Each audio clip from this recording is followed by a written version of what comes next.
বাংলাদেশের ঐতিহ্যবাহী জেলা কুষ্টিয়া আমার প্রাণপ্রিয় জায়গা। সারা পৃথিবীর ভেতরে মক্কা মদিনার পরে যার স্থান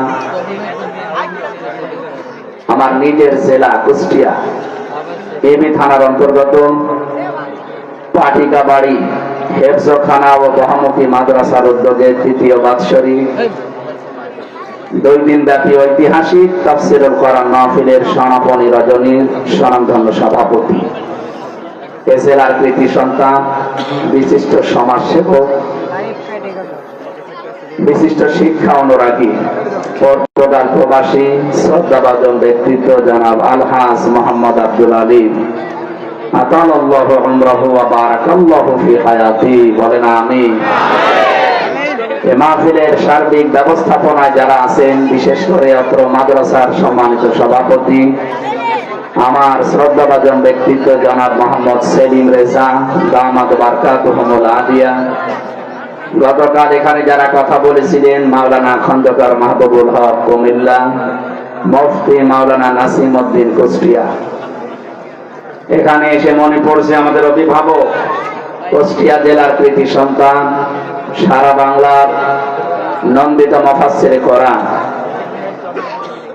আলহাজ মাওলানা একে এনামুল হক শাফি রাহিমাহুল্লাহ আতালাল্লাহু উমরাহু ওয়া বারাকাল্লাহু ফি হায়াতি, কবরে আছেন উনি এখন। এই লক্ষ মানুষ নিয়ে তার জন্য দোয়া করছে, আল্লাহ কবরটাকে জান্নাতুল ফেরদাউস বানিয়ে দেন। মঞ্চে বসা আছেন ইউনিয়ন পরিষদের সাবেক চেয়ারম্যান, এলাকার কৃতি সন্তান, শ্রদ্ধাভাজন ব্যক্তিত্ব জনাব আলহাজ আব্দুর রশিদ, মঞ্চে বসা আছেন সাবেক চেয়ারম্যান।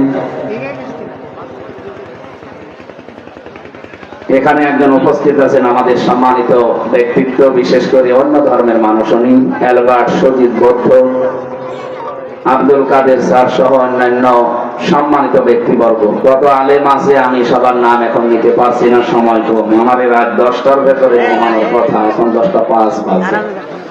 সারা রাত থাকা লাগবে এমনিতে গাড়িতে। শুধু একটা অনুষ্ঠানটা এলোমেলো হওয়ার কারণে আমাদের 1000 কিলোমিটার রান করা লাগছে। কালকেও ছিলাম সেই নোয়াখালী, আবার কালকে নোয়াখালী। তারপরও আমার কষ্ট নেই, মা বাবাকে দেখতে পেলাম, আপনাদের সাথে আমার দেখা হয়েছে, এইটাই আমার সান্ত্বনা।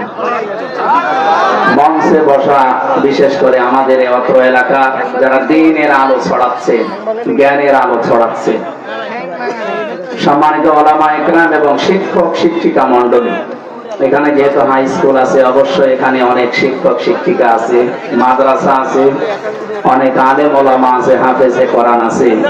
ওয়ারাফা'না লাকা যিকরা, আল্লাহর দরবারে এদের সম্মান আর মর্যাদা কামনা করছি, আল্লাহ যেন আরো বাড়িয়ে দেন। আমি দোয়া করছি এই এলাকায় মাটির নিচে যত মানুষ ঘুমিয়ে গেছে, 3 দিন ব্যাপী বাংলাদেশের ঐতিহ্যবাহী তাফসীরুল কোরআন মাহফিল এই পাটিকাবাড়ি বাজারে অনুষ্ঠিত হতো, যাদের মাধ্যমে তারা অনেকেই কবরে গেছে, এখনো অনেকে জীবিত আছে। পৃথিবীতে 3টা জায়গায় অর্থ খরচ করলে ওর জবাব আল্লাহর কাছে দেওয়া লাগে না। তার 1 নম্বরে যদি কেউ কোরআনের পেছনে সময় আর অর্থ ব্যয় করে, কিয়ামতে ওইটার হিসাব দেওয়া লাগবে না। আব্দুল আলিম সাহেবকে আল্লাহ মনে হয় ভালোবেসেছেন, তার অর্থগুলো অন্তত কোন হারাম কাজে না ব্যয় করে তার শক্তি সামর্থ্য এবং তার ধৈর্য সহ্য অর্থ সব আল্লাহ কোরআন কেন্দ্রিক ব্যয় করার একটা সামর্থ্য দিয়েছেন। ফামান সুহসিহা আনিন নার ওয়া উদখিলাল জান্নাতা ফাকাদ ফাজ। আল্লাহ তাআলা বলেন, আল্লাহ ওই মানুষটাকে ভালোবাসেন যাকে জাহান্নামের থেকে আস্তে আস্তে বাঁচিয়ে জান্নাতের দিকে এগিয়ে দিন। এই আয়াতের 2টা অর্থ হতে পারে। 1 নম্বরে যেদিন কিয়ামতে জাহান্নাম থেকে বাঁচিয়ে জান্নাতে দিয়ে দেবেন, 2 নম্বরে আস্তে আস্তে দুনিয়ার এই জীবনে তাকে পাপ কাজগুলো ছাড়ার তৌফিক দেবেন, জান্নাতি কাজগুলো করার জন্য নিজেই এগিয়ে দেবেন। এলাকায় কত মানুষ আছে টাকাওয়ালা, তাদের টাকা কিন্তু কাজে লাগে নাই কোরআনের প্রচারে, কোরআনের শিক্ষায়, কোরআন প্রসারে। আল্লাহ তার অর্থগুলো কবুল করছেন। আমরা উদ্বুদ্ধ হব এরকম ভালো কাজে, যেন আমাদের সম্পদ খরচ করে কিয়ামতের জবাব দেওয়াই না লাগে। জবাব কি এটা শুধু শুনেছেন, বুঝেছেন কোনদিন কি এটা বোঝেন? জবাব যে কি জিনিস এটা আমরা বুঝি না। কিয়ামতের ময়দানে আল্লাহ যাকে মাফ করতে চাইবেন তাকে চাদর দিয়ে ঘিরে নেবে, সবার সামনে থেকে আলাদা করে চাদর দিয়ে ঘিরে নিয়ে বলবে না এইগুলো এগুলো করেছি। ও তো জানে যে সব আল্লাহর জানা আছে, মাথাটা নিচে করে বলবে মাবুদ আমার কিচ্ছু করার নেই, আমাকে মাফ করে। এই যে এই অনুশোচনা অনুতপ্ত হয়ে মাথা নিচু করে যখন এই স্বীকৃতি দেবে, আল্লাহ বলেন আমার রহমতের জরিয়ার ভেতরে জোশ পয়দা হবে। আমি আল্লাহ তার দিকে তাকিয়ে দেখবো যে একেবারে অসহায় করে আমি মাফ করি, আর বলবো যে কথা বাইরে কাউকে বলবি না, যা আস্তে করে জান্নাতে চলে যা।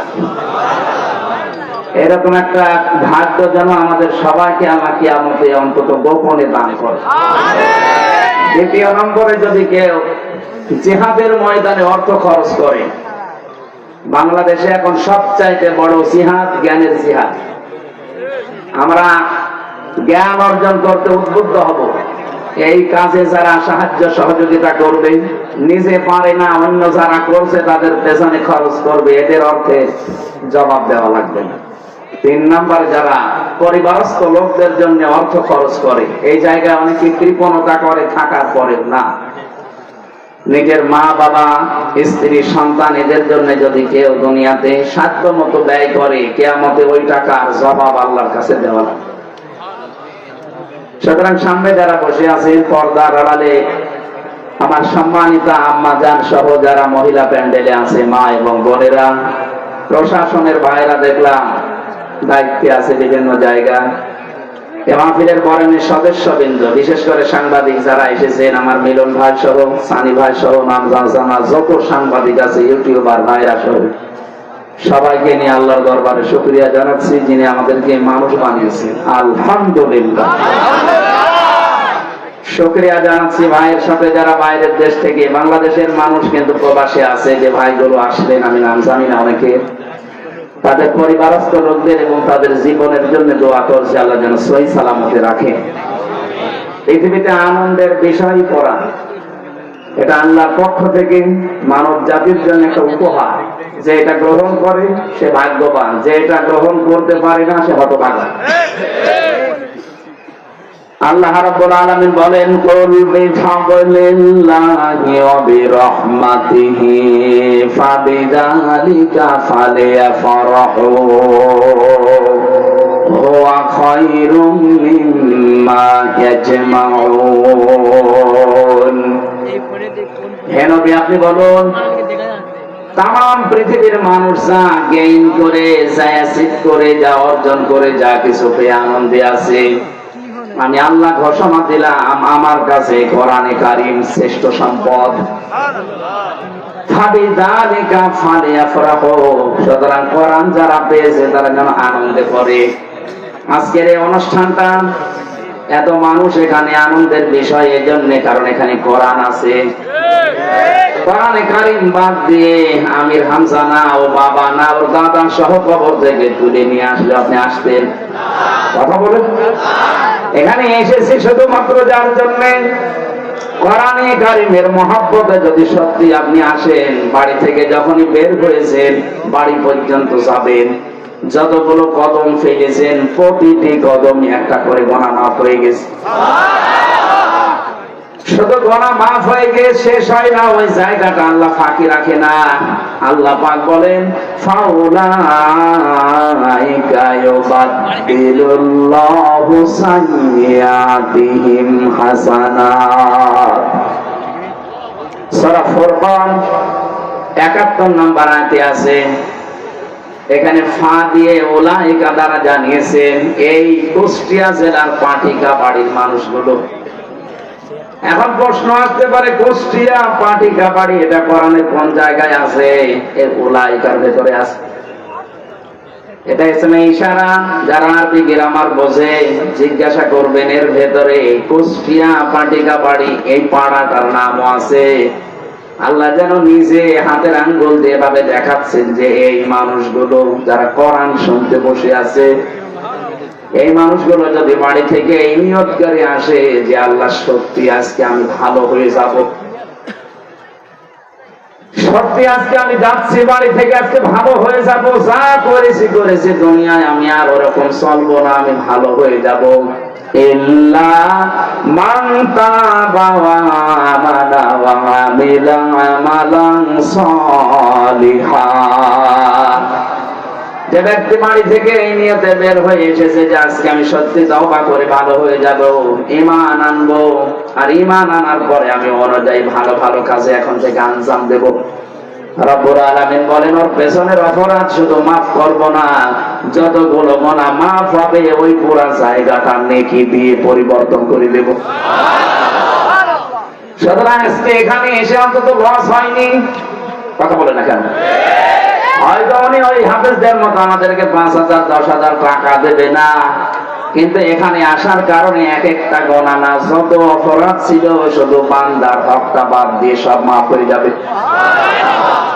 হ্যাঁ, বান্দার হক যদি কেউ নষ্ট করে থাকেন ওইটার জন্য সমস্যা, ওইটা হবে না, ওইটা আপনাকে মাফ চাওয়া লাগবে তার কাছে। আপনি অপরাধ করেছেন তার কাছে। দুঃখজনক হলেও সত্য, বাংলাদেশে এই নিয়মটা অনেকে মানতে চায় না। অপরাধ করে বাংলাদেশে আর মাফ চায় কাবা শরীফে, কি দেখেছেন না? জমি জায়গা ফাঁকি দেয় বাংলাদেশে, মানুষের টাকা মেরে খায় বাংলাদেশে, আরো কাবা শরীফের দেওয়াল ধরে বলছে আল্লাহ আস্তাগফিরুল্লাহ।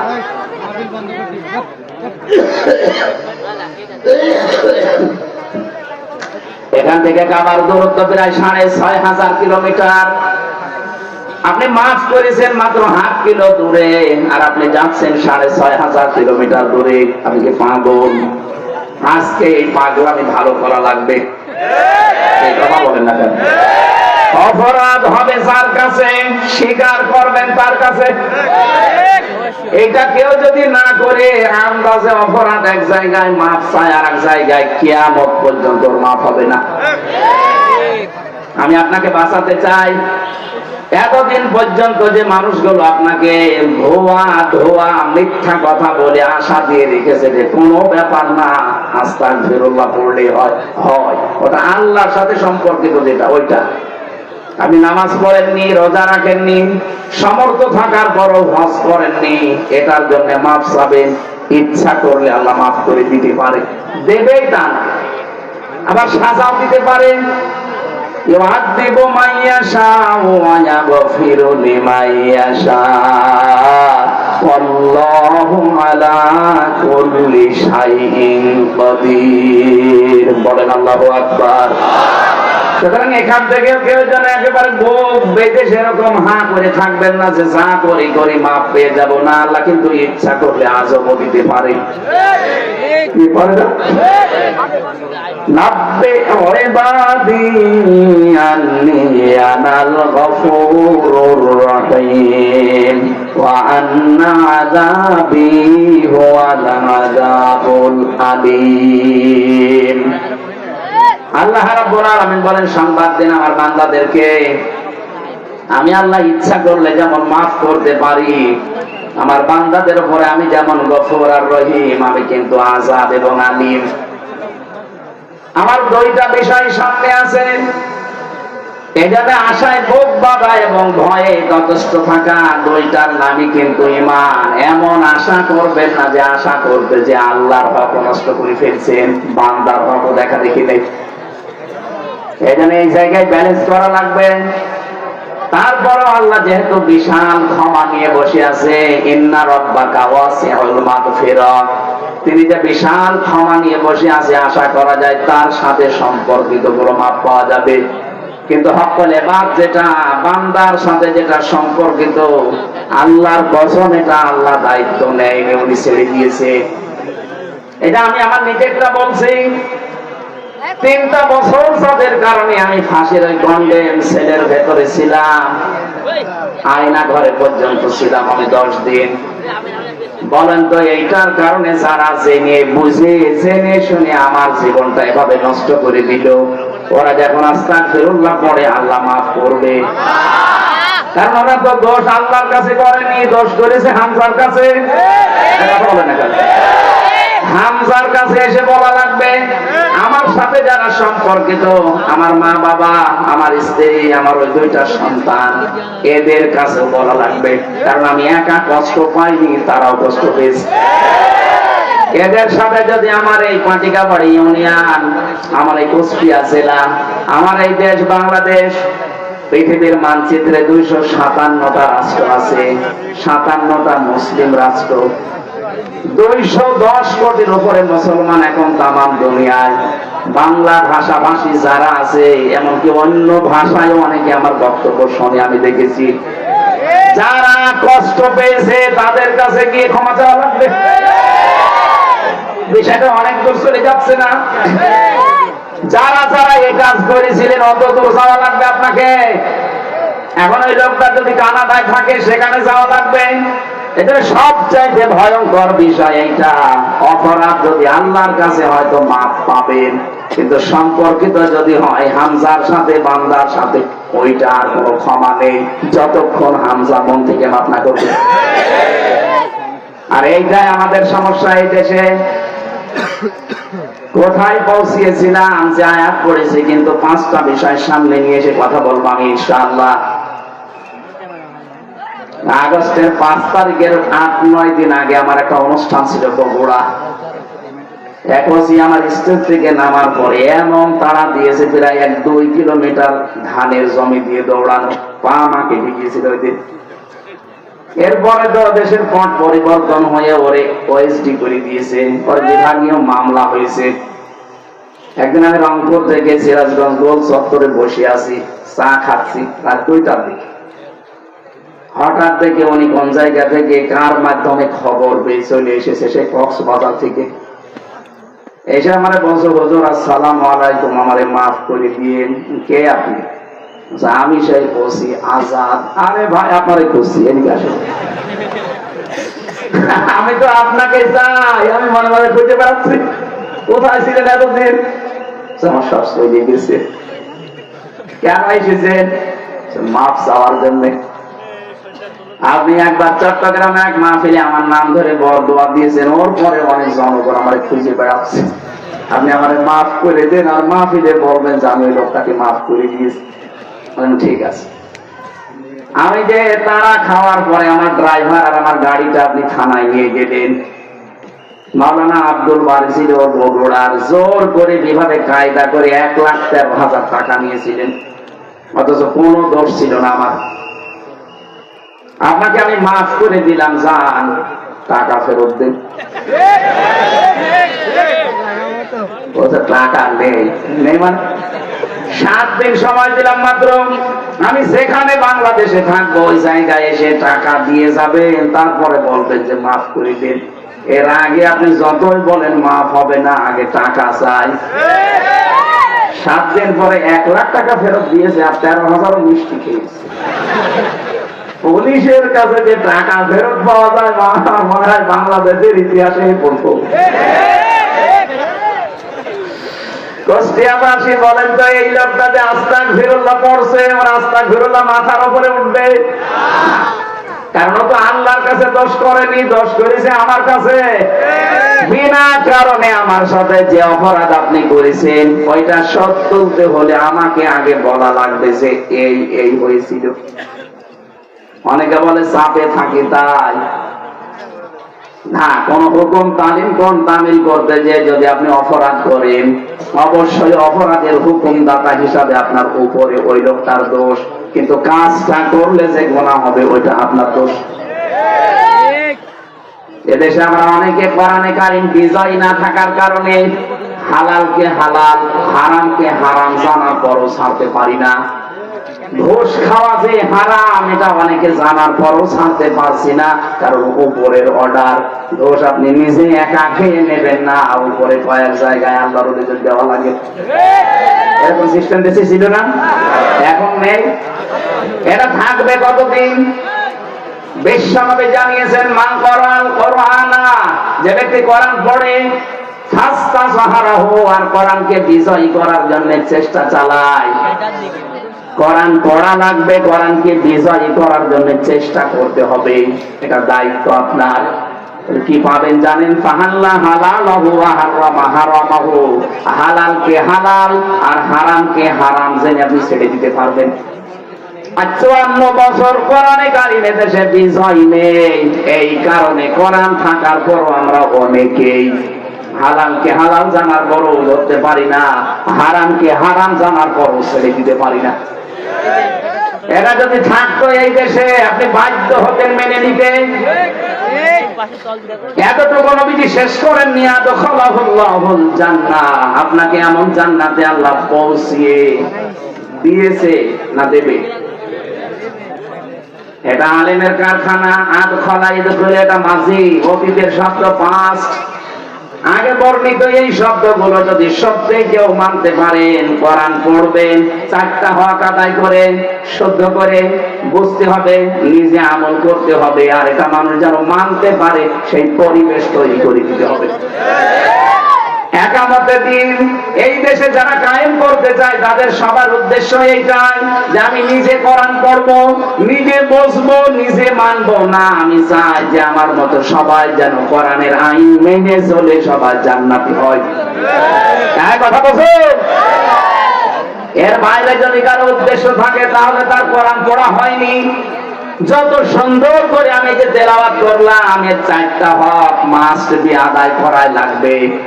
মনে করতে পারেন এটা মনে হয় বানিয়ে বলছে, না। সূরা বাকারা 121 নম্বর আয়াতে আছে। প্রথম নাম্বার পারা 18 নাম্বার পৃষ্ঠা 4 নাম্বার লাইনে আছে, আল্লাযীনা আতাইনাহুমুল কিতাবা ইয়াতলুনাহু হাক্কা তিলাওয়াতি।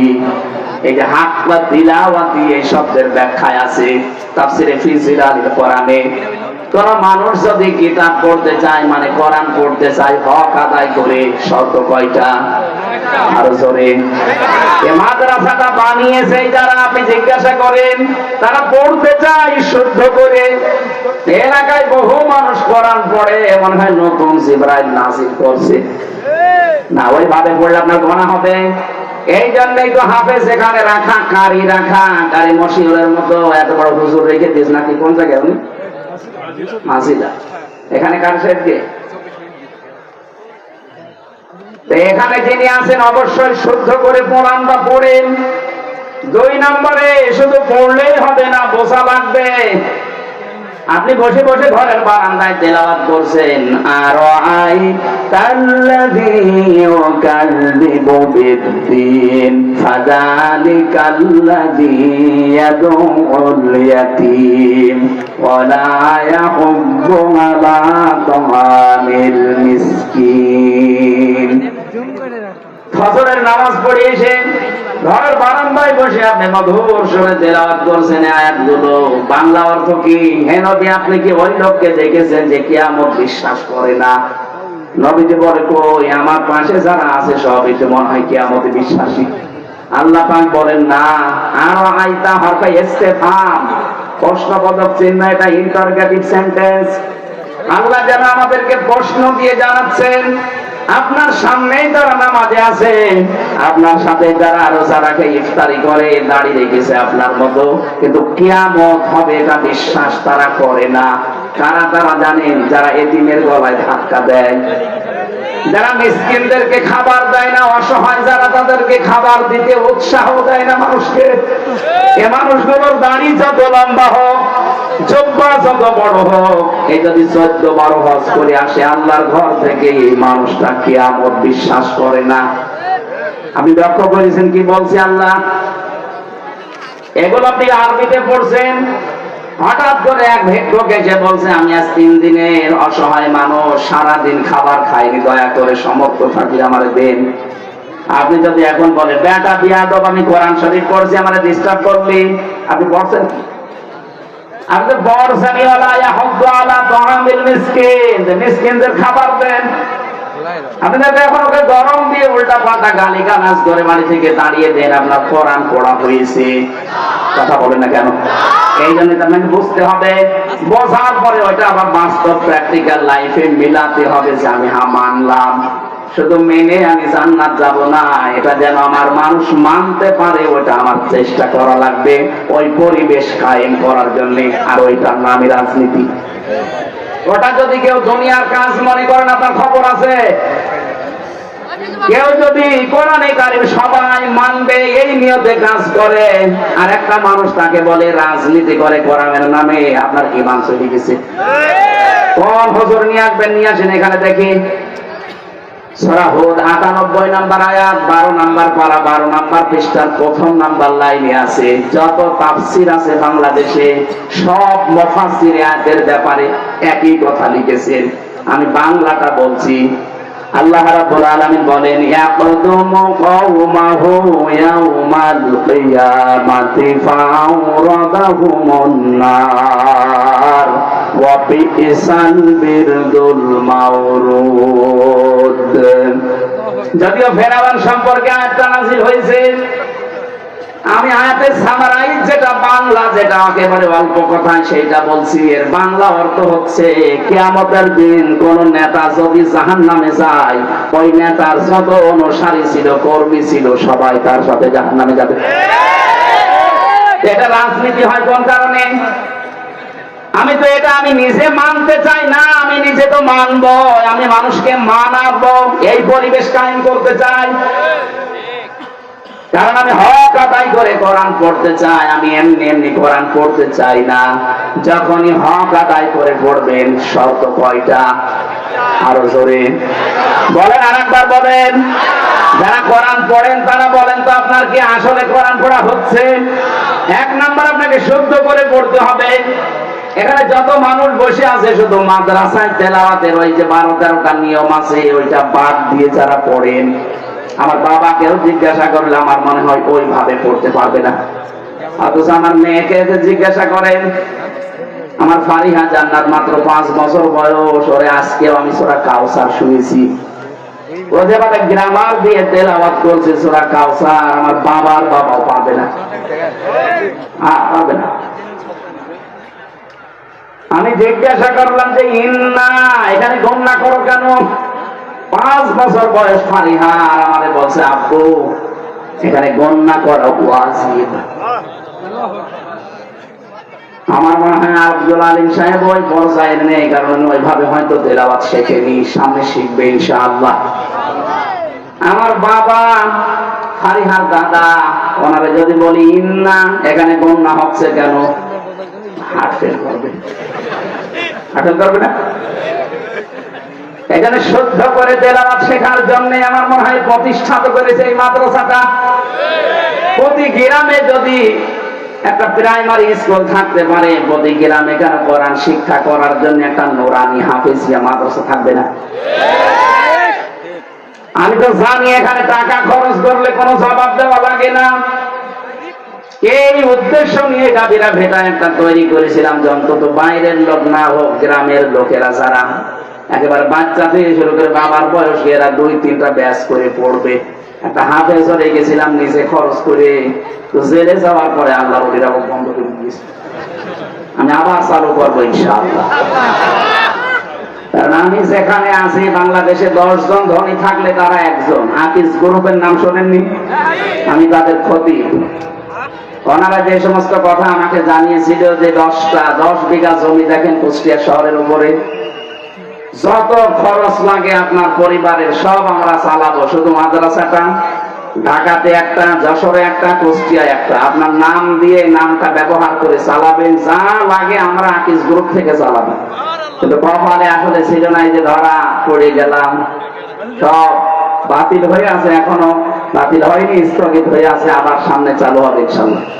জানুয়ারির এই যে ২ তারিখে আমার আকিস গ্রুপে মাহফিল আছে যশোরে। মাওলানা মামুনুর হক প্রথম দিন, আমি দ্বিতীয় দিন, মাওলানা মিজানুর রহমান আজহারি শেষের দিন। ওখানে হয়তো কথা শেষ করব, দেখি আবার আশপাশে সবকিছু চালু করা যায় কিনা।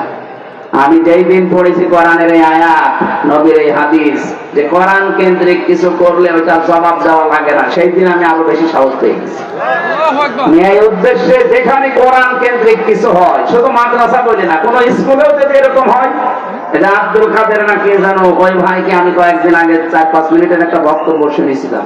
এই এলাকায় মনে হয় কোন জায়গায়, আমি তো চট্টগ্রাম ছিলাম ওই সময়, দেখলাম উনি কথা বলছিল যে স্কুলগুলো তো এরকম সিস্টেম চালু করা দরকার, অন্তত যেন 20টা ছড়া অর্থ সহ বুঝে পড়তে পারে। এই নিয়মটা চালু করা দরকার না? আপনি হক আদায় করে পড়তে হলে মাস্ট বি শুদ্ধ করে পড়াই লাগবে, নারী হোক আর পুরুষ হোক। আর এটার জন্য 8-10টা গ্রামারের কায়দা আছে, কারি সাহেব আছে, মশিউর সাহেব, 8-10টা গ্রামারের কায়দা জানলে শুদ্ধ হয়ে যায়। হ্যাঁ, একেবারে 100% করতে হলে তো অনেক কায়দা কাউশল জানা লাগবে, ওইগুলো আপনারা হয়তো এ বয়সে পারবেন না। 8-10টা কায়দা শিখে নেবেন যারা হাফেজ কারি আছে এদের কাছ থেকে। মরণের আগে সিদ্ধান্ত নিয়ে যাবে যে আমি শিখবো, তাও শুদ্ধ করি। কিয়ামতের দিন আপনি উঠতে পারবেন কোরআনে কারিমের একজন ছাত্র হয়ে। আর যারা তলাবুল ইলমি ফারিদাতুন আলা কুল্লি মুসলিম ও মুসলিমাতিন, পৃথিবীতে দ্বীনের ইলম শিক্ষা করা ফরজ, নারী হোক আর পুরুষ হোক। কোন মানুষ এই নিয়ত করে যদি শুরু করে যে আমি পড়বই, ও যদি পড়তে নাও পারে, যদি মারাও যায়, কিয়ামতের দিন কোরআনের ছাত্র হয়ে উঠতে পারবে। আল্লাহর একজন বান্দার জীবনী পড়েছিলাম, লোকটা গ্রাম্য মানুষ, চাষ করে খায়। যদি এটা হাদিস কোরআন না, একটা গ্রাম্য মানুষের জীবনী বলছি। উনি সারাদিন চাষ করতেন, সন্ধ্যাবেলা বাড়িতে এসে নামাজ কালাম শেষ করে এশার পরে কোরআনে কারিম নিয়ে বসতেন, শুধু হাত বুলিয়ে যেতেন, প্রতিটি আয়াতের উপরে শুধু হাত বোলাতেন, সারা কোরআন শরীফ হাত বলিয়ে বলিয়ে ঘুমিয়ে পড়তেন। বলতেন, আল্লাহ, আমি উপযুক্ত উস্তাদ না পাওয়ার কারণে, শিক্ষক না পাওয়ার কারণে পড়তে পারি নাই, কিন্তু আমার মনে বড় আশা তোমার কোরআন আমি যেন শুদ্ধ করে পড়ি। মেহেরবানি করে আমি তো পারলাম না, তুমি আমাকে মাফ করে দিও। স্বপ্নে দেখছে লোকটা মারা গেছে, স্বপ্নের ভেতরে দেখে লোকটা মারা গেছে।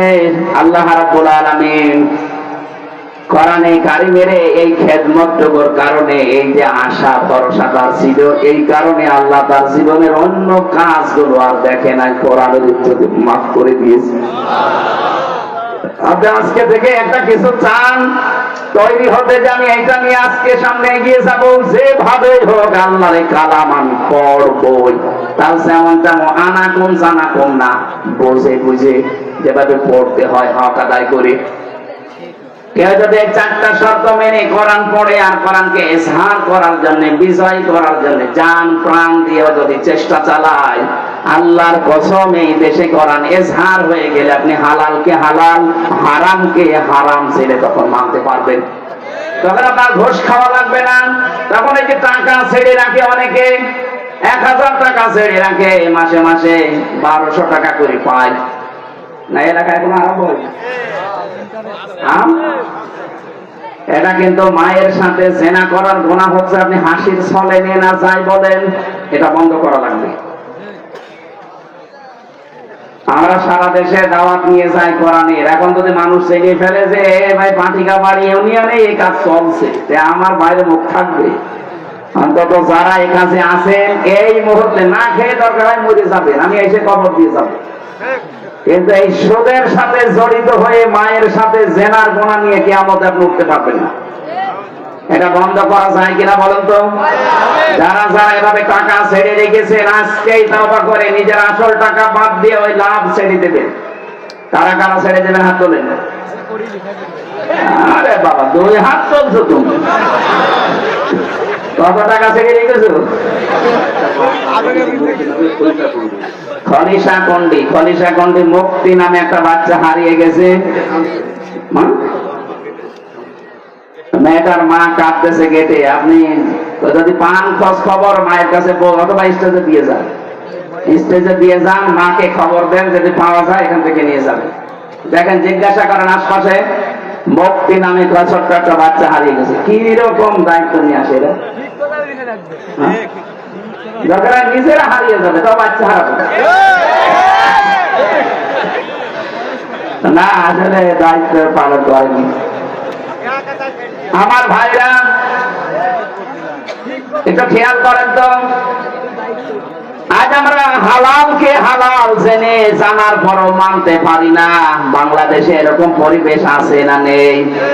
কতদিন থাকবে এটা? যতদিন কোরআনে কারিম কায়েম না হবে।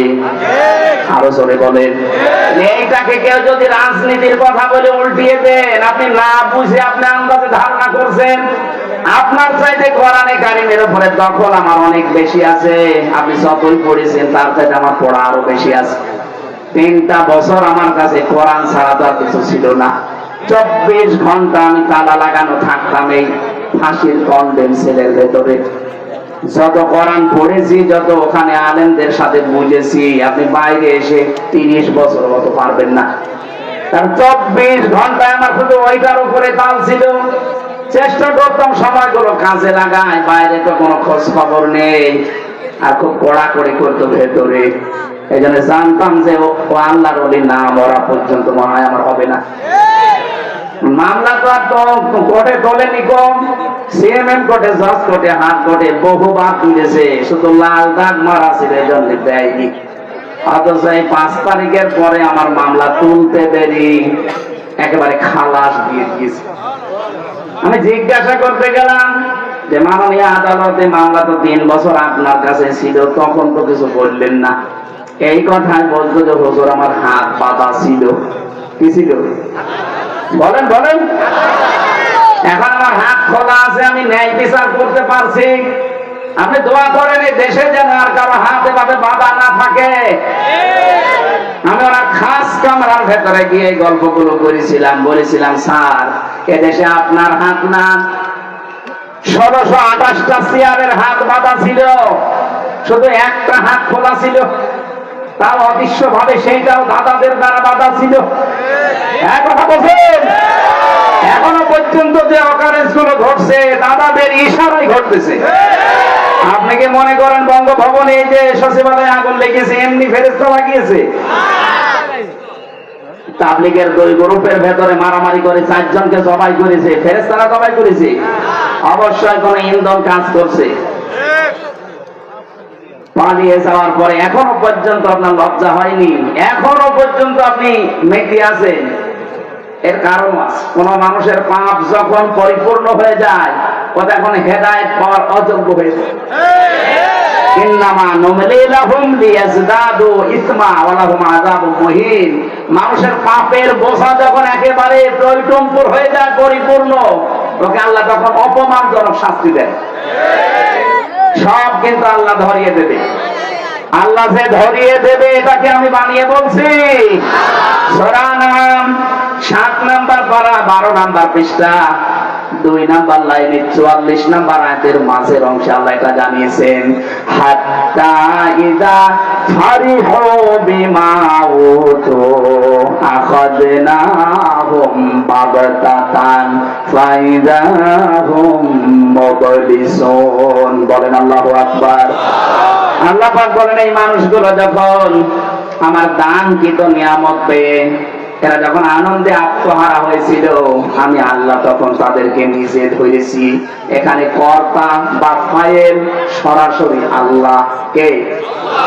ছাত্র জনতার দ্বারা জালেমের বিদায় হয়নি, জালেমের বিদায় হয়েছে সরাসরি আল্লাহর নিজের দ্বারা। এগুলো তো মাত্র ওসিলা। নাই তো বিএনপির মতো, জামাত ইসলামের মতো এদেশে বড় বড় রাজনৈতিক দল 15.5 বছর চেষ্টা করে চুলও নড়াতে পারে নাই। বলছে না কেন?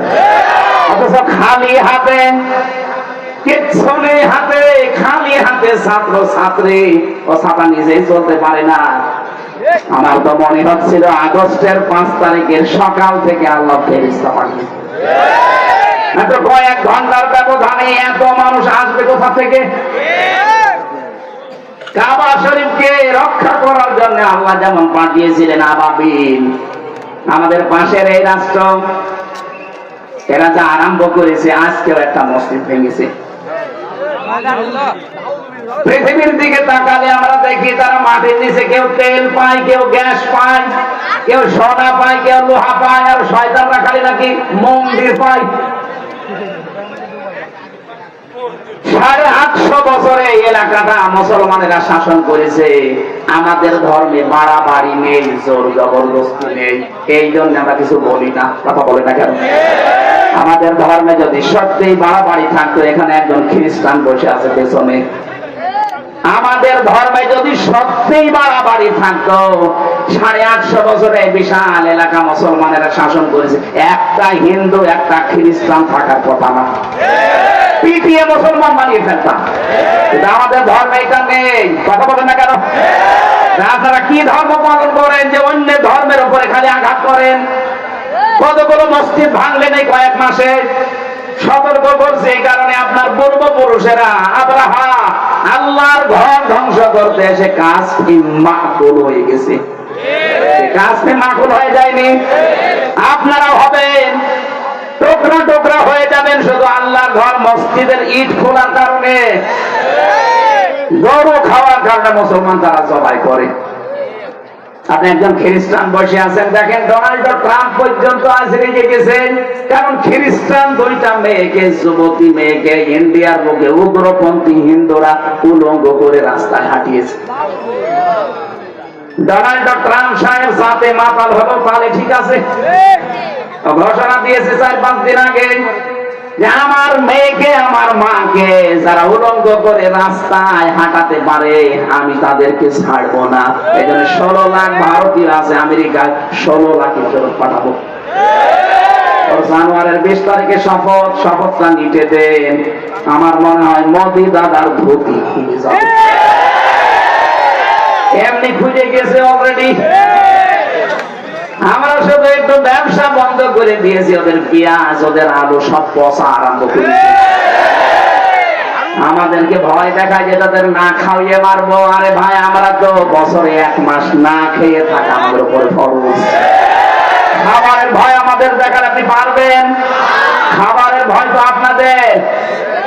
এখন পাকিস্তান থেকে, চীন থেকে, তুরস্ক থেকে আসতেছে মালামাল, ওরা পাগল হয়ে গেছে। করলো কি? হকার মলম বিক্রেতা এই সাংবাদিক নামে কলঙ্ক বাংলাদেশ নিয়ে উল্টা পাল্টা প্রপাগান্ডা চালিয়েছিল। এখন ওর ঘর বাড়ি মুসলমানরা হিন্দুরা ভেঙে দিচ্ছে। এই জন্য আমরা সাবধান হই। যারা উস্কানিতে পা দিয়ে আজকে এই দেশটায় বিভিন্ন জায়গায় আগুন সন্ত্রাস আরম্ভ করেছেন, এতদিন বাংলাদেশে ওনারা ছড়িয়েছিল। এ দেশে যারা ইসলামপন্থী মানুষ, যারা জাতীয়তাবাদী দল করে, তারা আগুন সন্ত্রাসী। এখন আল্লাহ পুরা উল্টিয়ে দোষ ওদের ঘাড়ে দিয়েছে। এখন আপনি কি আগুন সন্ত্রাসীর এই কাজে নাম লিখাচ্ছেন? দেশের মানুষ কিন্তু এখনো শান্ত আছে। এটা আগস্টের 5 তারিখের আগে আর নেই, সময় পাল্টিয়ে গেছে। এদেশের হাফ ইঞ্চি এতটুকু জমিন যদি কেউ জোর করে নিতে চায়, এদেশের 18 কোটি মানুষের রক্ত শেষ করে নেওয়া লাগবে। আমির জামাত ডাক্তার শফিকুর রহমান ঘোষণা দিয়েছেন না যে দেশের 1 ইঞ্চি না, হাফ ইঞ্চি মাটির দিকে পৃথিবীর কেউ যদি চোখ তুলে তাকায়, এদেশের 18 কোটি মানুষ যদি সত্যিই কিছু হয়ে যায়, 36 কোটি দাতা নিয়ে জীবন দেবে। কারণ এই দেশের মাটিগুলো আমাদের কাছে মায়ের চাইতেও দামি। কথা বলে না কেন? যারা ষড়যন্ত্র করছেন আমরা সতর্ক করলাম, আল্লাহর ঘর মসজিদ গুলো ভাঙা বন্ধ করেন, নয়তো আযাব আসলে তখন বলবেন আমাদের বাঁচান, আমাদের দোয়া কবুল হবে না। নাকি আবাবিল আসবে না? বলেন বলেন। আল্লাহ রাব্বুল আলামিন বলেন, ওদেরকে আনন্দের সময় আমি নিজে ধরেছিলাম, বাগতাতান আকস্মিক ভাবে।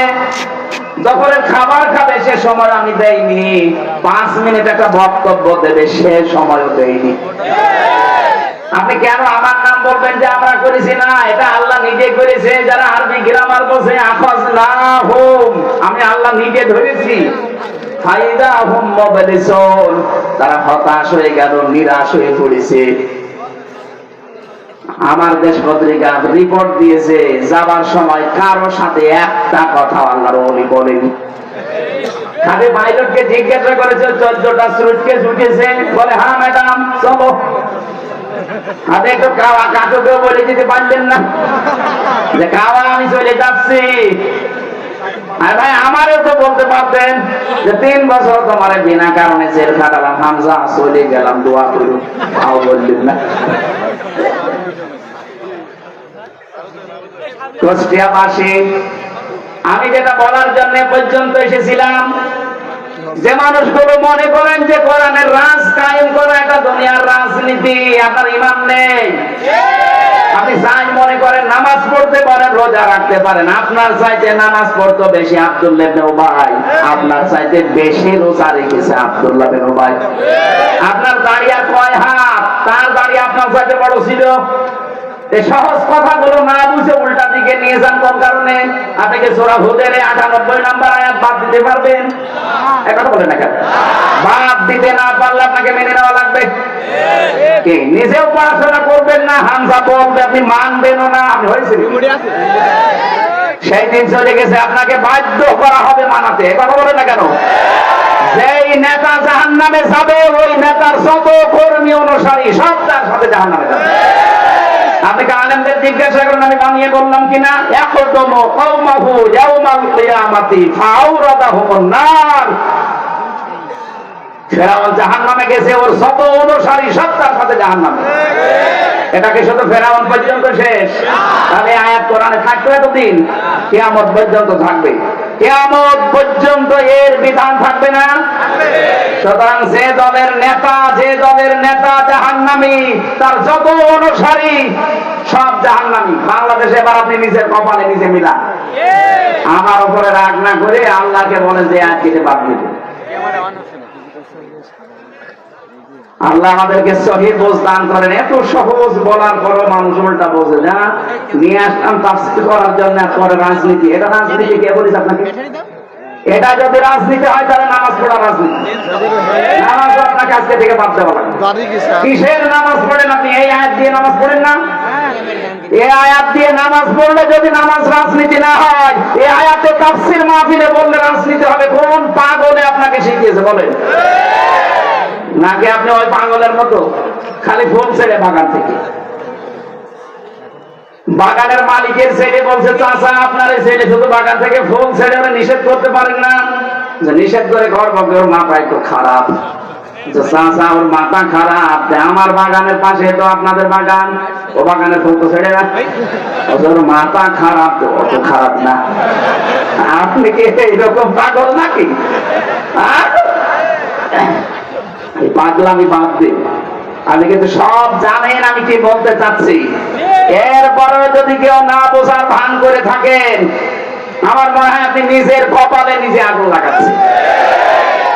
কাবা শরীফের ইমাম দিয়ে দোয়া করলে আপনার কিছু হবে না। এত সহজ কথা যদি না বোঝার ভান করে থাকেন, আর কথা বলেন না কেন? মেনে নেওয়া যাবে না এই কথাগুলো যদি আপনার বিশ্বাস হয়। আর বিশ্বাস হবে এই জন্য তো আমি আয়াত 12-20টা লাইন পর্যন্ত বলে দিচ্ছি। বাড়িতে শুধু মিলিয়ে দেখবেন, এইটাই বাংলায় লেখা আছে। এরপরও যদি কেউ না ফিরে আসে, আমা তাওফীকি ইল্লা বিল্লাহ, আমা আলাইনা ইল্লাল বালাগ। আমার আর কিছু করার নেই। যদি আমার কাছে থাকতো পিটিয়ে সোজা করে থাকতো, কিন্তু যতটুকু আমার ছিল আমি দিয়ে দিলাম। এখন আপনার বিবেকের উপরে। এরপরেও যদি আগামী থেকে কেউ ফিরে না আসেন, আল্লাহর ভাষায় কোরআনে কারীম সূরা সফ, আমান আযলামু মিম্মান ইফতারা আলাল্লাহিল কাযিবা ওয়া হুয়া ইউদআ ইলাল ইসলাম। ওই লোকটা আল্লাহর কাছে সবচাইতে বড় জালেম, যাকে ইসলামের দিকে ডাকা হয়, আসে আল্লাহর উপরে মিথ্যার উপর। এত সহজ ভাষায় বলার পরও আপনার যদি মিথ্যা মনে হয়, আপনি নিজে বাংলা কোরআন কিনে পড়েন। আশা করছি আপনি বুঝেছেন। ফিরে আসা যাবে না ইনশাআল্লাহ। আমি চাই না আমার জাতি জাহান্নামে যাক। আমি চাই কিয়ামতে অন্তত আমার জেলার লোক সবগুলো একসাথে যেন জান্নাতে যায়। বলেন আমিন। দুনিয়ার কয়দিন বলেন, আমার হায়াতুদ দুনিয়া ইল্লা মাতাউল গুরুর। আমি সাফ পরিষ্কার ভাষায় বলছি, আমার বাবা আছে, মা আছে, পৃথিবীর সব ধোঁকা। মা বাবাও ধোঁকা, সন্তানাদি, স্ত্রী, পুত্র, শ্বশুর, শাশুড়ি, মা বাবা, চাচা চাচি, এই এলাকার মানুষ সব ধোঁকা। আল্লাহ বলছেন এটা মাতাউল গুরুর। এখানে কার পেছনে থেকে আপনি কি করছেন আমি এখনো পর্যন্ত বুঝি না। আমাকে সতর্ক হওয়া লাগবে। আমি আমার 3 পুরুষের পরে এখন আমি আর চিনি না। আমার বাবা রিয়াজউদ্দিন, ওনার বাবা ছিল জাহান আলী, ওনার বাবা নমাজ আলী, এরপরে আমার আসছিলেন আমি জানিও না, সত্যি বলছি আমার জানি না। এখন যদি নমাজ আলীর বাবা মাত্র 60 থেকে 62 বছর আগে মারা গেছে, উনি যদি এখন আমার গ্রামে এসে দাদিরা ভিটায় বলে যে এই 2 তালা বাড়া আমার, এই বাড়ি আমি বানিয়েছি, এই সব আমার, ওর দাঁত মুখ রাখবে সব খুলে ফেলবো না, আর কি আমার জায়গা পান না। কিসের নমাজ আলীর বাপ আপনি? আমি তো নমাজ আলীকে চিনি না। কথা বলছেন না কেন? এইটার নাম দুনিয়া। আপনি এই দুনিয়ার পেছনে পড়ে আপনার বিশাল আখিরাত আপনি নষ্ট করে ফেলবেন। এই জন্যই তো ঈমান আনার আগে আর একটা কাজ করা লাগে, ওই কাজ যারা না করে তাদের ঈমান আনা হয় না। কি করা লাগে? গোসল করা লাগে? না না। সূরা বাকারা 256 নম্বর আয়াত মাঝের অংশে আছে ফামাই ইয়াকফুর বিত-তাগুতি ওয়া ইউমিন বিল্লাহ। রাব্বুল আলামিন বলেন কেউ যদি ঈমান আনতে চায় তার প্রথম কাজ হবে সে যেন তাগুত ছেড়ে দেয়।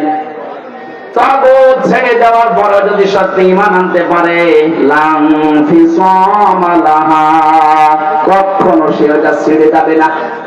এমন একটা মজবুত রশি সে ধারণ করেছে অবলম্বন, জীবনে ওটা ছেড়বে না। শর্ত হচ্ছে তাগুত আগে ছাড়া লাগবে। অপাটিকাবাড়ি ইউনিয়নের মানুষেরা একটু খেয়াল করে বলেন তো, আপনি ঈমান এনেছেন তাগুত সাথে নিয়ে না তাগুত ছেড়ে দিয়ে? আপনি তাগুত ছেড়ে ঈমান আনলে আপনার ঈমান হয়তো পাহাড়ের মতো শক্ত।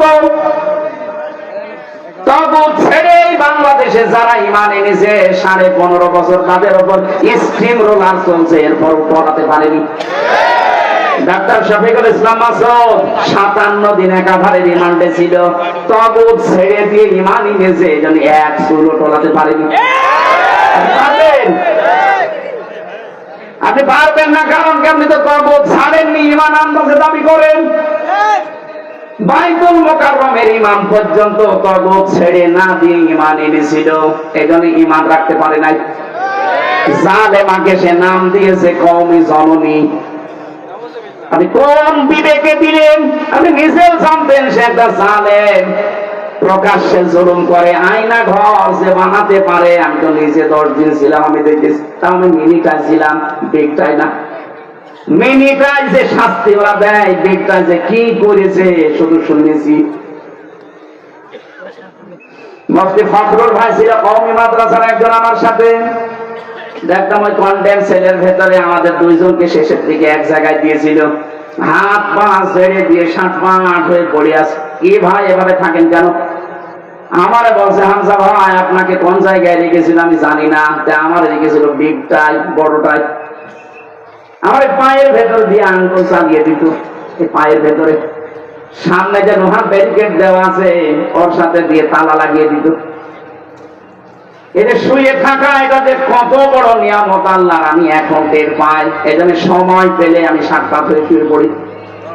আরে ভাই 2 মিনিট 5 মিনিট 2 ঘন্টা না, বছরের পর বছর একটা মানুষকে এভাবে বসিয়ে রাখে, আবার পায়ের সাথে তালা লাগানো। আপনি বোঝেন এখনো পর্যন্ত অনেকে জালেমের সাফাই দেয়। আপনি মানুষ, আপনার উপরে তো কোনো কিছু যায়নি। যদি আপনার বাবার এভাবে আয়না ঘরে 10 বছর রেখে দিত আপনি দেখবেন। এক একজনের এত বড় বড় নখ, আমি তো তাও 2 বছর আগের মানুষ দেখেছি মাত্র। এত বড় নখ এক একজনের, চুল দাড়ি গোপ মরাছে জঙ্গল থেকে আসতেছে। কেউ কেউ এরকম বড় বড় নখ দিয়ে দেওয়ালের সাথে সাথে খুশিয়ে খুশিয়ে কাটা কাটা অক্ষরে লিখে রেখেছে। ভাই যদি কেউ বাইরে যেতে পারেন এই নাম্বারটায় জানাবেন যে আমি বেঁচে আছি। আর আপনি এখনো বলেন কি করেছে যে দুপুর পালিয়ে যাওয়া লাগলো, কি করেছে আপনি টের পান? আমি হালকা টের পেয়েছি, তাই আমার মেজাজ খারাপ হয়ে যায়। আর যারা 10 বছর 12 বছর 14 বছর পড়ে আছে, একটা মানুষ জানে না তার নাম কি, ও নাম ভুলে গেছে। হ্যাঁ, আমি অনেকে নাম জিজ্ঞাসা করে বলতে পারে না, যার নামটা কি ও তাও জানে না। এটা কোন সাল চলছে বলতে পারে, এটাতে কোন সাল, এটা কয় সাল, 24 সাল না 23 সাল ও জানে না। এটা কোন মাস চলছে তাও জানে না, এটা কোন দিন চলছে, কয়টা বাজে সে তো জানেই না। কাউকে জিজ্ঞাসা করবে খালি গালি দেয়। যে শয়তান গুলো দায়িত্বে ছিল 8 ঘন্টা পর পর ডিউটিতে যেত, আমার মাঝে মাঝে চিন্তা হতো এরা বাইরে যে সংসার করে কি করে, হ্যাঁ ওদের বিবেক বলে কিছু নেই নাকি? এরা তো দেখে যায় এই দৃশ্যগুলো, কি পিটানো পিটায় রাতের বেলা। হঠাৎ রাত 12টার সময় 8-9 জন চোখ মুখ বেঁধে এসে বলে প্রস্তুতি নেন। কি প্রস্তুতি নেব? আপনার সময় হয়ে গেছে। বলেন এরকম কত বছর পরে আছে জানি না, হঠাৎ করে যদি এখন বলে প্রস্তুতি নেন, আপনার জীবন থাকবে ভেতরে? চোখ মুখ বেঁধে নিয়ে গাড়িতে তুলে খালি ঘোরাবে, ঘোরাতে ঘোরাতে রাত 2টা-3টা বাজে হঠাৎ দেখবেন এই গাজীপুরের জঙ্গলের ভেতরে। বলবে যান, যে আপনি দৌড় দেবেন, পেছন থেকে গুলি করে বলবে বন্দুক ঢুকে বলবে। এই চলছিল দেশে 15.5 বছরে, আমি নিজে তো অল্প টাচ পেয়েছি। আর আপনি এখনো জালেমের সাফাই গান যে কি হয়েছে, আপনার উপর যদি 100 ভাগের 1 ভাগ হইতো আপনি টের পেতেন। কেউ যদি জানা শোনার পরেও কোন জালেমকে সাহায্য করে, সহযোগিতা করে, সাফাই গায়, ও সঙ্গে সঙ্গে রবের উম্মত থেকে বের হয়ে যায়। রাগ হচ্ছে, বরদোয়া দিচ্ছেন আমি জানি, কিন্তু সঠিকটা আমার বলা লাগবে, কারণ আমার উপর দিয়ে গেছে, আমি টের পেয়েছি। আমি তো হালকা বললাম কিছু না। 3টা বছর ছিলাম একটা ঘরে, 24 ঘন্টা তালা লাগানো, খাবার সকালে কটা পচা ছোলা দিত, আর দুপুরে 1 মুঠ ভাত দিয়েছে, আমরা সেটা মাখিয়ে দিয়েছি। আমার বাবা মা স্ত্রী খালি কষ্ট পাবে, এলাকার লোক, এই জন্য আমি কিচ্ছু বলি না। এরকম কঠিন অবস্থায় নিরবিচ্ছিন্ন শুধু কোরআনটা ছিল বলে আমি বেঁচে ছিলাম, না তো আমার মনে হয় আমি হাত ফেল করে মরে যেতাম। কত মানুষ মাঝে মাঝে একটা মরে যাচ্ছে, খালি বের করে দিচ্ছে, মরে জেলখানার ভেতরে, অথচ বের করার সময় বলে যে চিকিৎসাধীন অবস্থায় মরে গেছে। কিচ্ছু না, আমার সামনে মরেছে। ওরা বলে যে জেলখানার ভেতরে আজরাইল ঢোকে, আজরাইল ঢোকে জেলখানার ভাই, কারণ ওখানে ঢুকলে ওদের সমস্যা হয়ে যাবে, যে জেলখানা মেরে ফেলেছে। এই টেনশনে একটা মানুষকে 8 বছর, 10 বছর, 30 বছর পড়ে আছে একটা লোক। সম্মানিত মা বোনেরা, আপনার কথা এখানে একটা আসছে, এই জন্য আমি বলছি। আজ পারিবারিক জীবনে হাজার হাজার মানুষ শুধু টেনশনে, ওখানে 100 জনের মানুষ থাকলে আমার মনে হয় 10,000 মানুষ আমরা এক জায়গায়। মাত্র 100 জনের 70 জন মানুষ পারিবারিক জীবনের কারণে জেল খাটছে। খুব বড় মামলা না তাদের, যে এখন জল্লাদের দায়িত্বে আছে। আগে তো ছিল শাহজাহান জল্লাদ, এখন আছে ইলিয়াস জল্লাদ। ওর বাড়ি ওই চট্টগ্রামে। ফাঁসির কন্ডেম ছেলে আমার কাছে এসে মাঝে মাঝে হাত ধরে কাঁদতো, আমার জীবনটা শেষ হয়ে গেছে শুধু একটু ভুলের কারণে। সম্মানিত মা বোন যারা এসেছেন, আপনারা তো এই পুরুষের বাস্তবতা বোঝেন না, এই জন্য আমি একটু ওপেন করে দিচ্ছি। বাস্তবতা এইটা, মা বোন যারা এসেছেন, এটা কোরআন শরীফ আমি হাত দিয়ে বলছি, আমি নিজে একজন স্বামী। যত স্বামী এখানে বসে আছে, কোন স্ত্রী তার স্বামীর মন পাবে না যতক্ষণ পর্যন্ত স্ত্রী তার স্বামীর মা বাবার সাথে ভালো ব্যবহার না করে। অনেক বউ আছে খালি উপরে উপরে করে, ভেতরে দেখতে পারে না। দেখতে পারেন, এর পেছনে কারণ আছে। ওই বউটাকে শুধু ওর মা আর ওর বড় বোন খোঁচা, এই কতদিন একসাথে থাকবে, তাড়াতাড়ি আলাদা হয়ে যায়, ওদেরকে দেন করে দেয়, কথা বলছে না। এরকম বউ দেশে নেই। এই লোকটা বলছে আমি 17 বছর বিদেশ থাকলাম, ওখান থেকে এসে বিয়ে করলাম। 2 দিন পর পর থেকে আমার মায়ের সাথে আমার বোর মিল নেই। কিছু দিতে গেলে আমার বোনকে, মাকে, এ বোর আর মন পাওয়া যায় না, খালি গন্ডগোল করে। ওরে একদিন সংশোধনের জন্য একটা থাপ্পড় দিলাম, ও ছাপা বলি দিয়েছে, মানে একটু জোরে লেগেছিল হয়তো, এমন জায়গা মতো লেগেছে, মরি গেছে। ওর বাবা মা মামলা দিল, মার্ডার মামলা। এই যে আমি পড়ি আছি আজ 30 বছর আমার জেল। বলেন ওর জীবনে আর কি থাকবে বলেন তো? খুব বড় মামলার আসামি, তো সংশোধনের জন্য। তাহলে আপনার এই ছোট মনের কারণে লোকটার জীবন শেষ। এরকম বহু ইলিয়াস আলী পড়ি আছে। আপনাদেরকে বলছি, আমি যেহেতু নিজে একজন পুরুষ, হাজারো পুরুষ এই ঢুকে ঢুকে মারা যাচ্ছে আপনার এই ছোট মনের কারণে। আপনার নিজের মা বাবা হলে জীবন এরকম করতে পারতেন বলেন? খালি নামাজ পড়ে রোজা রেখে কালো বোরকা পরে আপনি জান্নাতে যাবেন, কে বলেছে? তিরমিজি শরীফের হাদিস। চারটা গুণ যদি কোন মহিলার ভেতরে না থাকে ও জীবনও জান্নাত পাবে না। নাকি হাদিস বলবো না? আমার নিজের এলাকা হয়, এখানে আমার মা আছে, চাচি আছে, বউ আছে, ফুফু আছে, মেয়েরা আছে। এই কারণে আমি সবচেয়ে বেশি ভালোবাসি এই জেলাকে। আপনাদের আমি বাঁচাতে চাই। আপনারা ভুল পথে আছেন, মনে করছেন আমি এত নামাজ পড়ি, এরকম রোজা রাখি, এত বড় কালো বোরকা পড়ি, আমি জান্নাত যাব না। কিসের জান্নাত আপনার? চারটা কাজ যদি জীবনে কারো না থাকে, জান্নাতের কোনো দরজা তার জন্য খোলা থাকবে না। তিরমিজি শরীফের হাদিস, আল্লাহর নবী বলেন, ইদা নাজারা ইলাইহা সাররাতুহু, যখন কোন স্বামী বাইরে থেকে এসে তার স্ত্রীর দিকে তাকাবে, প্রথম নাম্বারে স্ত্রীর কাজ সব কিছু বন্ধ করে দিয়ে স্বামীকে আনন্দ দেওয়া। সে কথাবার্তা দিয়ে হোক, আচার আচরণ দিয়ে হোক, সেভাবেই হোক। দরকার হয় কাঁদো কত দেবেন, কি অসুবিধা কি? অনেকে ভাবিকে দেয়, পাশের বাড়ির ভাবিকে দেয়। কাঁদো কত তো দেওয়ার দরকার ছিল এই লোকটারে। এখানে বেশিরভাগ সব আমার চাচা আর বাবারা বসে আছে। মায়েরা, চাচিরা যারা এসেছেন, আপনাদেরকে আমি বাঁচাতে চাই। আপনি নামাজ দিয়ে, রোজা দিয়ে, কালো বোরকা দিয়ে জান্নাত যেতে পারবেন না, আমি গ্যারান্টি দিচ্ছি, জীবনও পারবেন না। স্বামী যখন বাইরে থেকে আসবে, মাঠে ঘাটে থেকে, বাজার ঘাট থেকে, ব্যবসা বাণিজ্য যখনই আসবে, আপনার প্রথম কাজ এইটা, তাকে আনন্দ দেওয়া লাগবে। এমন একটা ব্যবহার আচার দেখাবেন যার কারণে দাঁত সব বের করে পড়ে থাকবে।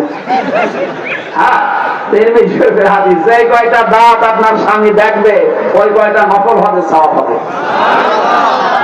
আমার মা বসে আছে, আমার মা আর বাবা এবার আমার রমজানে আমার সাথে উমরা হজে যাবে। একবার হজ করে একটা হজের সওয়াব পাবেন। আর বাবাকে খুশি করতে পারলে ও 32টা হজের সওয়াব পাবে। 32টা পাপ যদি থাকে। আমার মনে হয় হাদিস শুনে যদি এখন মা বোনেরা বাড়ি যে দেখেন দাঁত কেটে পড়ে আছে, না হুজুর বলে দিল আমি আর দাঁত বন্ধ করবো না, যা আছে কপালে। 2 নম্বরে স্বামী যখন বাইরে যাবে তখন নিজেকে কন্ট্রোল করবে। নিজের ইজ্জত, আবরু, সম্ভ্রম, নিজের স্বামীর সম্পদ এবং তার সন্তান, এগুলো দেখে শুনে রাখার দায়িত্ব আপনার। এটা নামাজ রোজার মতো ফরজ, অথচ এই দায়িত্বটা হাজারো মহিলারা পালন করে না। এই জন্যই তো সন্তান নষ্ট হয়ে যাচ্ছে। স্বামী বাইরে গেলেও দিন পায়, একেবারে মোবাইলে গল্প শুরু করেছে যাত্রার সাথে। মেয়েরা মোবাইলে কোন আওয়াজে কথা বলবে সেইটা আল্লাহ কোরআনে দিয়েছেন, সূরা আহজাব 32 নম্বর আয়াত। আমি বানিয়ে বললাম, আল্লাহ রাব্বুল আলামিন বলেন, ইয়া নিসাআন নাবিয়্যি লাসতুন্না কাহাদিন মিনান নিসা ইনিত্তাকাইতুন্না ফালা তাখদা'না বিল কওলি ফায়াতমা'আল্লাযী ফী কলবিহি মারাদু ওয়া কুলনা কাওলান মা'রুফা। এটা তাফসীরে খাজানে পাবেন, সূরা আহজাব 22 নম্বর বার 1 নম্বর পৃষ্ঠা 3 নম্বর লাইনে আছে। তাফসীরে খাজান মুফাসসির বলে, আল্লাহ ডাক দিয়েছেন, হে নবীর স্ত্রীরা, নবীর স্ত্রী উম্মতের জন্য এমনিতেই মা, এমনি কি মায়ের সাথে কোনো খারাপ সন্তান খারাপ ধারণা করে, অথচ আল্লাহ মায়েদের নাম নিয়ে বলছেন, হে নবীর স্ত্রীরা, যদি কারো সাথে কথা বলতে চাও পর্দার আড়াল থেকে কথা বলবা। মোবাইলে, ফ্যাক্সে, ফোনে, বলেন মোবাইল কোথায় আছে? এই শব্দগুলো আধুনিক তাফসীরে পাবেন। মোবাইল, ফোন, ফ্যাক্স সবই হেজাবের বাইরে যা আছে সবের ভেতরে আছে। যদি আপনি কারোর সাথে কথা বলতে চান, কথা বলবেন সঠিক কথা। এই যে মোবাইলে আজ অনেকে মিথ্যা কথা বলেন, আসেন দাবিরা ভিটায় বলছে আমি পাঠিকা বাড়ি আছি, না, এটা মিথ্যা কথা। মোবাইলে বলেন আর সামনাসামনি বলেন, কথা বলবেন সঠিক কথা, মিথ্যা বলা যাবে না। কিন্তু কথা বলার সময় আপনার ভাষা হবে রুক্ষ, সূক্ষ্ম, গরম। যদি দেখেন যে না 14 জন পুরুষের সাথে আপনার দেখা করা তো জায়েজ আছে, কয়জন বলেন বলেন? একজন মহিলা 14 জন পুরুষের সাথে দেখা করতে পারে, তার নিজের বাবা, তার নিজের ভাই, আপন ভাই, নিজের ছেলে,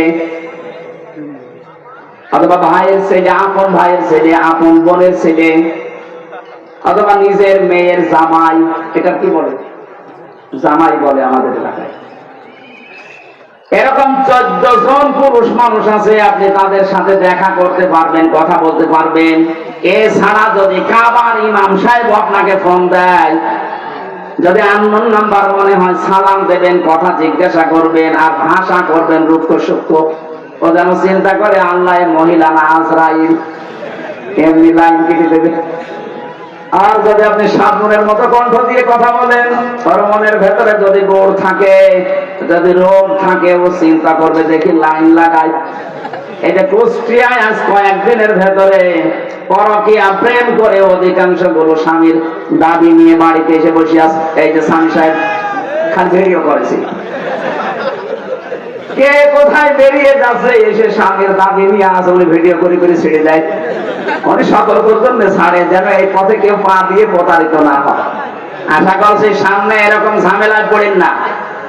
আপনি মোবাইলে কোন আওয়াজে কথা বলবেন সেইটা যদি আল্লাহ দেয়, আর আপনি স্বামীর সম্পদ, স্বামীর এই কথাবার্তা, স্বামীর ছেলে মেয়ে, তাদেরকে হেফাজত করতে পারবেন না, মানে জান্নাতের আশা করলে এটা করা লাগবে। 3 নাম্বারে এইটাই বলার জন্য আমি হাদিসটা পড়লাম। এইদিকে তাকান, নাকি শেষ করে দেবো? আপনার স্বামী যদি দিনের কাজ করে, একামতে দিনের কাজ করে, দিনের শিক্ষা দিয়ে বেড়ায়, মানবতার সেবা করে বেড়ায়, আপনি স্ত্রী হিসাবে তাকে পেছন দরজা দিয়ে আরো সাপোর্ট দেবেন, তাকে উৎসাহ দেবেন, সময় দেবেন। কিন্তু অধিকাংশ মহিলারা রাগ করে, উল্টা পাল্টা। রাগ করার পেছনেও কারণ আছে, কারণ তো কোরআন হাদিস বোঝে না। যদি জানতো যে এটা কত বড় কাজ, নিজের কষ্ট হলেও স্বামীকে ইসলামী আন্দোলনের জন্য ছাড় দিত। খাদিজার জীবনী শুনেছেন? খাদিজাতুল কুবরাকে আল্লাহ জান্নাতে নিজে একটা ঘর বানিয়ে তাকে পাঠিয়ে দিয়েছেন বলে এটা খাদিজার জন্য সুসংবাদ দাও। অথচ খাদিজাতুল কুবরা জীবনে নামাজ পড়েননি এক ওয়াক্ত, রোজা রাখেননি জীবনে একটাও, হজ করেননি, যাকাতও দেননি, কারণ এগুলো তার ইন্তেকালের পরে সব নাজিল হওয়া বিধান। বলেন তো এই মহিলাটা জীবনে একটা নামাজ পড়লো না, রোজা রাখলো না, সেজদা দিল না, হজ করলো না, যাকাত দিল না, তার জন্য আল্লাহ জান্নাতে ঘর বানিয়ে সুসংবাদ দিয়েছেন। একটাই কারণ, সে তার স্বামীকে সব দিক থেকে সাপোর্ট দিয়েছে। তা আপনি এই কাজটা করতে পারবেন না? আপনার স্বামী যদি মানবতার কাজ করে, ইসলামের কাজ করে, একামতে দিনের কাজ করে, বাইরে যায়, তাকে সময় বের করে দেবেন। আপনার কষ্ট হলেও আপনি দেখবেন কিয়ামতে আপনার জন্য খাদিজাতুল কুবরার সাথে জান্নাত খোলা আছে। বলেন সুবহানাল্লাহ।